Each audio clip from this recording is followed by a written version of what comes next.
Junior added high school में सहायक अध्यापक और प्रधानाध्यापक के लिए यदि आप आवेदन करना चाहते हैं तो ऑनलाइन रजिस्ट्रेशन प्रारंभ हो चुके हैं। सबसे पहले आपको updled.gov.in वेबसाइट पर विजिट करना है।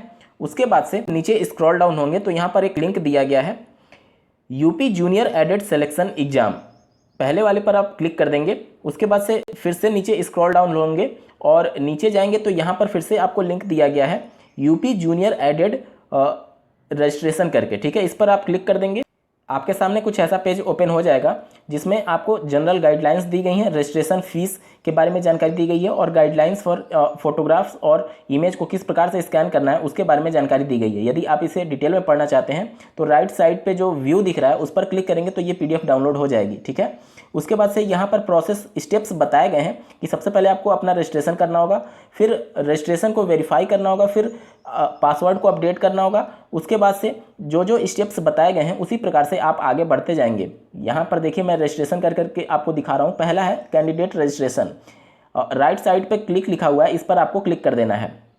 एक नया पेज आपके सामने ओपन हो जाएगा और यहाँ पर देखिए सबसे पहले आपको जनरल इंस्ट्रक्शंस दिए गए हैं आवेदन प्रारंभ करने से पहले। आप इसको एक बार जल्दी से ध्यानपूर्वक पढ़ लीजिएगा।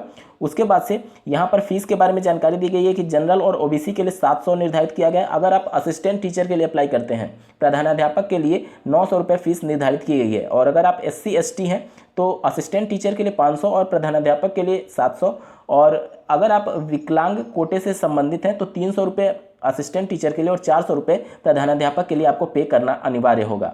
उसके बाद से नीचे आप स्क्रॉल डाउन होंगे तो यहाँ पर देखिए रेड कलर से लिखा हुआ है कि मैंने ऊपर दिए गए निर्देशों को भली भांति पढ़ लिया है और स्वीकृति के लिए बॉक्स पर आपको क्लिक कर देना है। इस चेक बॉक्स पे जो दिख रहा है इस पर आप क्लिक कर देंगे और यहाँ पर मैं बता दूं कि आपको फॉर्म में करेक्शन का कोई भी मौका नहीं दिया गया है, तो आप सही पूर्वक अपने सारे डिटेल को भरेंगे। चेक बॉक्स पर क्लिक करने के बाद से आपको नीचे लिंक एक्टिवेट हो जाएगा पंजीकरण के लिए, यहाँ क्लिक करें तो इस पर आप क्लिक कर देंगे। उसके बाद से आपका फॉर्म ओपन हो जाएगा। स्क्रीन पर आप देख पा रहे होंगे ये फॉर्म की कॉपी। यहाँ पर सबसे पहले आपका कैंडिडेट का नाम पूछा गया, उसके बाद से father's name, mother's name, date of birth, उसके बाद से category, sub category, gender, email ID, mobile number और ट्रेनिंग कोर्स कौन सा आपने किया है, ये सभी चीज़ें चलिए मैं भर करके आपको दिखाता हूँ कैसे क्या करना है। ऊपर की सभी डिटेल फिल करके जब आप इस पर जाएंगे कौन सा कोर्स आपने कर रखा है तो आप अपने अनुसार BEd, DLEd या फिर D.Ed या फिर BLEd कोर्स जो भी आप कर रखे होंगे उसको आप सेलेक्ट करेंगे। जैसे कि मान लीजिए अगर आपने DLEd कोर्स किया है जो कि पहले BTC के नाम से जाना जाता था तो पहला ऑप्शन आपको क्लिक कर देना है, ठीक है। उसके बाद से नीचे देखिए टीचर एलिजिबिलिटी टेस्ट, इस पर आप क्लिक करेंगे तो 2 ऑप्शन दिए जाएंगे आपको। UP टेट का अपर प्राइमरी लेवल आपने क्वालिफाई किया है या फिर CTET का अपर प्राइमरी लेवल क्वालिफाई किया है, तो जो भी आपके अकॉर्डिंग होगा आप उसको फिल कर देंगे। यहाँ पर देखिए मैंने इसको सेलेक्ट कर लिया। उसके बाद से जब आप नीचे जाएंगे तो फिर आपका जो DLEd के डिटेल हैं उसके बारे में जानकारी मांगी जाएगी। जैसे कि देखिए पहला DLEd previous known as BTC, तो इसमें बोर्ड और यूनिवर्सिटी पूछा जा रहा है। इस पर क्लिक करते हैं बोर्ड और यूनिवर्सिटी नेम पे, तो यहाँ पर आपको सबसे पहला ऑप्शन ही PNP का दिखेगा। देखिए परीक्षा नियामक प्राधिकारी प्रयागराज, तो इसको आप सेलेक्ट कर देंगे, ठीक है। उसके बाद से देखिए किस दिन आपका रिजल्ट डिक्लेयर हुआ था, आपको डेट मेंशन करना होगा। उदाहरण के तौर पर मैं मान रहा हूँ कि 30/9 अगर 2021 में रिजल्ट की घोषणा हुई है तो आप मेंशन कर देंगे। आप अपने अनुसार जो आपका डेट होगा उसके अनुसार आप फिल करेंगे, ठीक है। मैं ये सिर्फ डमी डेटा भर करके आपको चीज़ें दिखा रहा हूँ। उसके बाद से देखिए पासिंग ईयर आपसे पूछा जा रहा है, तो 2020 मान लीजिए मैंने पासिंग ईयर भर दिया। उसके बाद से नीचे रोल नंबर मांगा जा रहा है, तो जो भी रोल नंबर आपका होगा वो आप अपने अनुसार फिल कर देंगे, ठीक है। यहाँ पर मैं एक डमी रोल नंबर फिल कर रहा हूँ। उसके बाद से देखिए क्या बोल रहा है कि मार्कशीट नंबर, तो मार्कशीट नंबर आपके मार्कशीट पर अवेलेबल होती है। अगर अभी तक आपको ओरिजिनल मार्कशीट नहीं मिली है तो आप इसके कंडीशन में NA लिख सकते हैं, ठीक है। अगर ओरिजिनल मार्कशीट नहीं है तो NA लिख दीजिएगा, कोई प्रॉब्लम नहीं होगी। आगे देखिए एग्जाम टोटल मार्क्स, यानी कि कितने मार्क्स का टोटल एग्जाम हुआ था। तो अगर DLEd की बात की जाए तो कुल 3200 मार्क्स के एग्जाम होते हैं, प्रत्येक सेमेस्टर में 800 के अंक होते हैं। यहाँ तक क्लियर हो गया। उसके बाद से दिया गया टोटल मार्क्स ऑब्टेंड, इन 3200 में आपने कितने मार्क्स ऑब्टेंड किए थे। जैसे मान लीजिए उदाहरण के तौर पर मैं ले रहा हूँ कि 2800 किसी बंदे को मिले हुए हैं, तो 2800 मैंने लिख दिया। उसके बाद से यहाँ पर देखिए परसेंटेज अपने आप आ जाएगा 87.5%। यहाँ तक क्लियर हो गया। उसके बाद से CTET की डिटेल आपको भरनी होगी, तो CTET के लिए आप यहाँ पर देख सकते हैं बोर्ड नेम पूछा जा रहा है, तो यहाँ पर सीटेट के कंडीशन में बोर्ड नेम सीबीएसई होगा, और अगर आप यूपी टेट क्वालिफाई किए होंगे तो उस कंडीशन में बोर्ड नेम आपको पीएनपी प्रयागराज फिल करना है, ठीक है। उसके बाद से यहाँ पर देखिए फिर से डेट ऑफ रिजल्ट आपसे पूछा जा रहा है, तो जिस डेट में आपने परीक्षा पास किया होगा उस डेट को आप मेंशन कर सकते हैं। जैसे कि यहाँ पर मैं देखिए 11/08 और 2020 मेंशन कर देता हूँ। ये सिर्फ डमी डेटा है, मैं आपको समझाने के लिए बता रहा हूँ, आप अपने अनुसार सही सही चीज़ें भरिएगा। उसके बाद से देखिए नीचे पासिंग ईयर पूछा जा रहा है, यहाँ पर मैं 2020 फिल कर देता हूँ। रोल नंबर फिल करना है, रोल नंबर में मैंने ये फिल कर दिया। उसके बाद से मार्कशीट नंबर फिल करना है, तो अगर आपको ओरिजिनल मिल चुका है या फिर आपके डिजी लॉकर में आ चुका है तो उसमें मार्कशीट नंबर होगा, और अगर नहीं है तो उस कंडीशन में आप एनए फिल कर सकते हैं। मान लीजिए कि अगर मार्कशीट नंबर उस पर है तो आप उसको मेंशन कर दीजिएगा, ठीक है। उसके बाद से टोटल मार्क्स आपसे पूछा जा रहा है कितने मार्क्स का हुआ था, तो 150 अंकों का होता है। अगर मान लीजिए कि अपर प्राइमरी में आपको 98 नंबर मिले थे, तो यहाँ पर आप 98 फिल करके और देख लेंगे तो यहाँ पर 65.33% आपका आ जाएगा, ठीक है। यहाँ तक क्लियर हो गया। उसके बाद से नीचे कैप्चा जो दिया गया है इसको आपको फिल कर देना है। जैसे देखिए एल, उसके बाद से जी, स्मॉल में एफ है, फिर बी है, फिर एस है, फिर के है, ठीक है। यहाँ तक क्लियर हो गया। उसके बाद से आपको नीचे नेक्स्ट पर क्लिक कर देना है।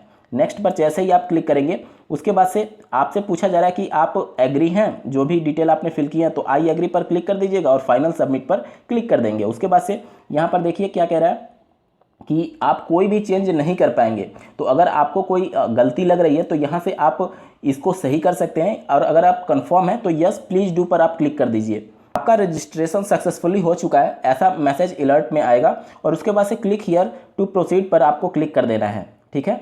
एक नया पेज आपके सामने ओपन हो जाएगा, और इस नए पेज में आपसे फिर से आपके मोबाइल नंबर पर जो रजिस्ट्रेशन नंबर भेजा गया है और जो ईमेल आईडी पर वन टाइम पासवर्ड भेजा गया है उससे आपको लॉगिन करना है। चलिए मैं सारे डिटेल्स को लॉगिन करता हूं, फिर देखते हैं आगे का प्रोसेस क्या करना है।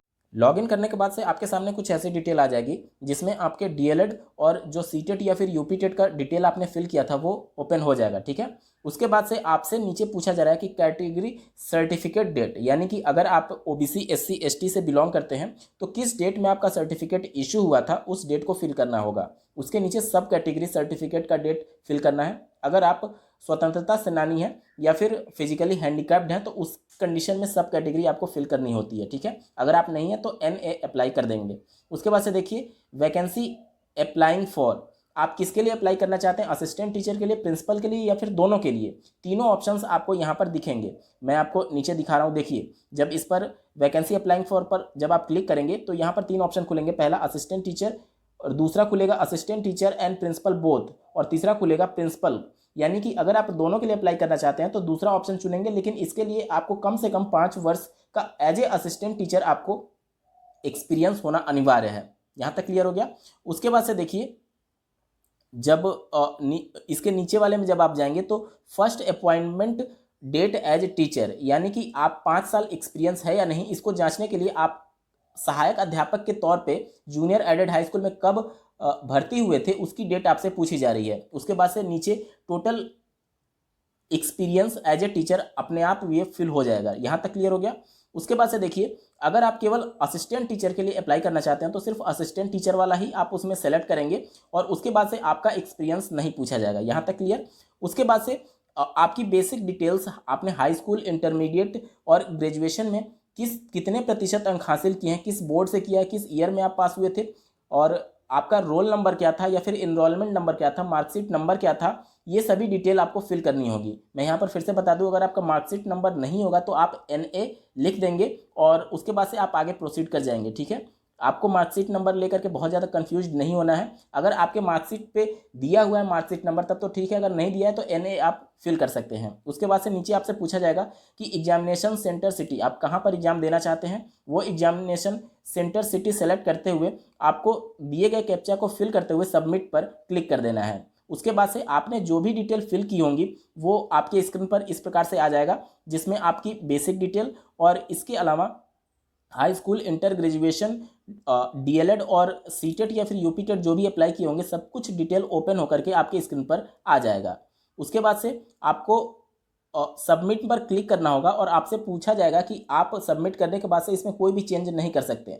अगर आप सब कुछ डिटेल से कंफर्म है तो यस प्लीज़ डू पर आपको क्लिक कर देना होगा। उसके बाद से नीचे देखिए आई एग्री पर क्लिक करेंगे और फाइनल सबमिट पर आप क्लिक कर देंगे। यहाँ तक क्लियर हो गया।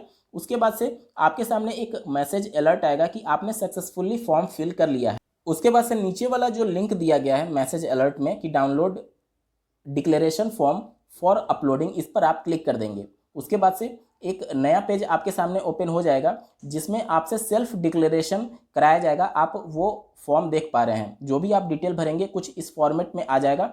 उसके बाद से नीचे आप जाएंगे तो यहाँ पर डिक्लेरेशन के लिए आपको लिखा गया है कि मैं प्रमाणित करता हूँ कि ऑनलाइन आवेदन में मेरी दी गई समस्त प्रविष्टियाँ मेरे पास उपलब्ध अभिलेखों पर आधारित हैं। तो जो कुछ भी ये डिक्लेरेशन में लिखा हुआ है वहीं आपको हैंड रिटेन जो नीचे स्पेस दिया गया है इसमें आपको लिखना है। ठीक है, इसका आप प्रिंट आउट लेंगे, इसको हैंड रिटेन लिखेंगे और नीचे अपना नाम और हस्ताक्षर करेंगे। यहाँ तक क्लियर हो गया।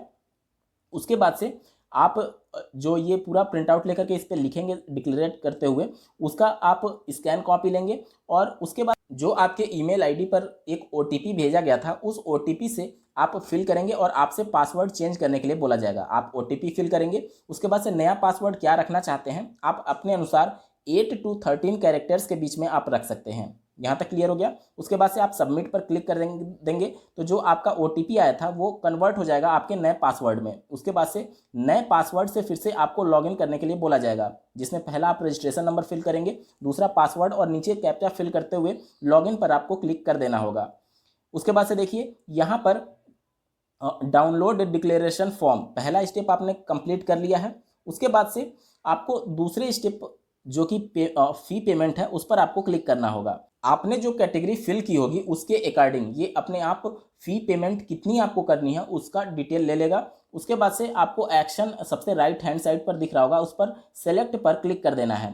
ठीक है, उसके बाद से जैसे ही सेलेक्ट पर क्लिक करेंगे तो आपके सामने पेमेंट गेटवे ओपन हो जाएगा। आप देख लीजिए आपके पास क्या कुछ है, कार्ड है या फिर इंटरनेट बैंकिंग है या फिर यूपीआई के माध्यम से, जिस भी माध्यम से आप पेमेंट करना चाहते हैं आप पेमेंट कर सकते हैं।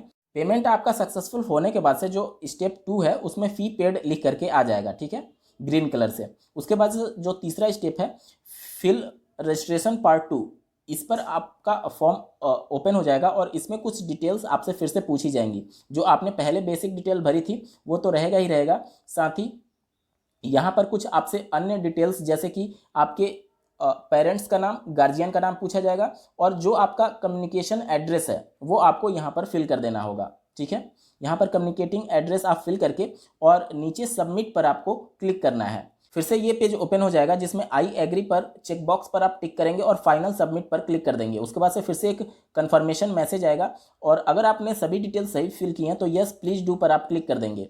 यहाँ तक क्लियर हो गया। उसके बाद से देखिए आपके स्क्रीन पर फिर से एक मैसेज अलर्ट आएगा कि you have successfully fill the application form, आपने अपना फॉर्म सक्सेसफुली फिल कर लिया है, इसके बारे में आपको जानकारी दी गई है। उसके बाद से जब आप नीचे जाएंगे इस फॉर्म में तो यहाँ पर देखिए जो स्टेप 3 था यानी कि रजिस्ट्रेशन का सेकेंड पार्ट वो भी आपने कंप्लीट कर लिया है। उसके बाद से आपसे फोटोग्राफ और सिग्नेचर अपलोड करने के लिए चौथे स्टेप पर भेजा जाएगा। चौथे स्टेप पर जब आप जाएंगे तो यहाँ पर देखिए 3 चीज़ें आपसे मांगी जा रही है। पहला, जो हमने डिक्लेरेशन फॉर्म डाउनलोड किया था जिसमें हमने चीज़ें लिखी हुई थी हैंड रिटन फॉर्म में, जो आपने खुद डिक्लेयर किया था, उसकी जो स्कैन कॉपी होगी वो पहले वाले में अपलोड अंडरटेकिंग वाले में आप चूज फाइल करके इसको अपलोड कर देंगे। दूसरे में आप फोटोग्राफ अपलोड करेंगे और तीसरे में सिग्नेचर अपना अपलोड करके कैप्चा को फिल करते हुए नीचे click here to proceed preview पर आप क्लिक कर देंगे। यहाँ तक क्लियर। जैसे ही प्रीव्यू पर आप क्लिक करेंगे तो देखिए इस फॉर्मेट में आपका कुछ आ जाएगा। पहला जो अंडरटेकिंग वाला था जिसमें आपने हैंड रिटन लिखा था, देखिए इस टाइप से आ जाएगा। उसके नीचे आपका फोटोग्राफ और उसके नीचे सिग्नेचर आ जाएगा। इसके बाद से आपको कैप्चा को फिल कर देना है और उसके बाद से फिर सबमिट पर आप क्लिक कर देंगे। उसके बाद से यहाँ पर आपके सामने कुछ ऐसा कन्फर्मेशन मैसेज आएगा। सब कुछ अगर आपका सही है तो यस प्लीज़ डू पर आप क्लिक कर देंगे और फिर से आई एग्री पर क्लिक करते हुए फाइनल सबमिट आप कंप्लीट कर लेंगे। यहाँ पर आपका देखिए मैसेज फिर आ जाएगा कि डॉक्यूमेंट अपलोडेड सक्सेसफुल्ली, यानी कि जो भी डॉक्यूमेंट आपने अपलोड किया है वो सही तरीके से अपलोड हो चुका है। उसके बाद से सारे स्टेप्स आपके कंप्लीट हो चुके हैं। स्टेप 4 तक देखिए इमेजेज अपलोडेड और स्टेप 5 में देखिए प्रिंट फॉर्म, इस पर जैसे ही आप क्लिक करेंगे तो आपका जो एप्लीकेशन फॉर्म है वो कुछ इस प्रकार में पूरा प्रिंट आउट होने के लिए PDF फॉर्मेट में आ जाएगा। आप इसका प्रिंट आउट रख लें क्योंकि ये भविष्य में बहुत ही काम आने वाला है। उम्मीद करता हूँ आवेदन किस प्रकार से भरना है इसके बारे में सब कुछ डिटेल में मैंने कवर कर लिया है।